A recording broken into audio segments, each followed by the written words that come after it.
Nigel Farage likes borders. Borders. Borders. Borders. Borders. Borders. Borders. Borders. Borders. Borders.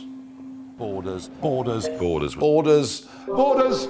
And he doesn't like migrants. Migrants. Migrants. Migrants. Hundreds of migrants. Economic migrants. Sometimes he stands on top of the White Cliffs of Dover, pointing at migrants who are trying to reach the UK and qualify for a British passport in the hope of a better life. But it turns out there are some economic migrants that Nigel likes, and some borders he's happy to help them cross. Take a look at the new Register of Members' Interests, where MPs have to declare which second jobs they've taken. It turns out Farage was just paid £40,000 by a US-based company called Nomad Capitalist. According to their website, Nomad's mission is to help economic migrants transcend borders. But of course, these migrants are not fleeing persecution or desperate poverty. No, they're multimillionaires fleeing the taxman. And Nomad Capitalist is a wealth consultancy that advises them on how to qualify for passports from different countries so they can offshore their money. So, if you're a wealthy economic migrant, how can Nomad, and by extension Nigel Farage, help you? Well, Nomad say they can grow your passport portfolio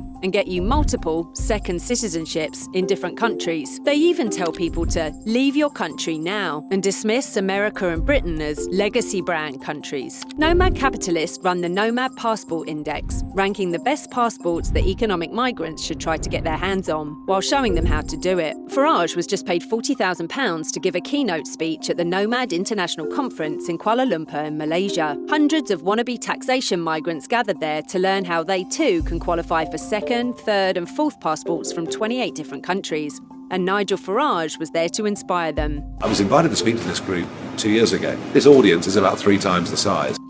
Indeed, Nomad billed its conference, the one where Farage spoke, as 4 glamorous days learning the most up-to-date offshore tax strategies.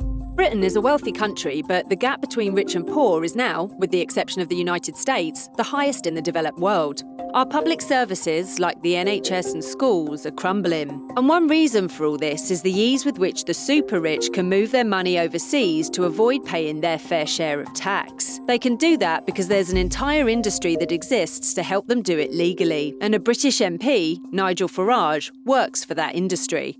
For Farage, a world without borders is fine, as long as it's only for the super rich.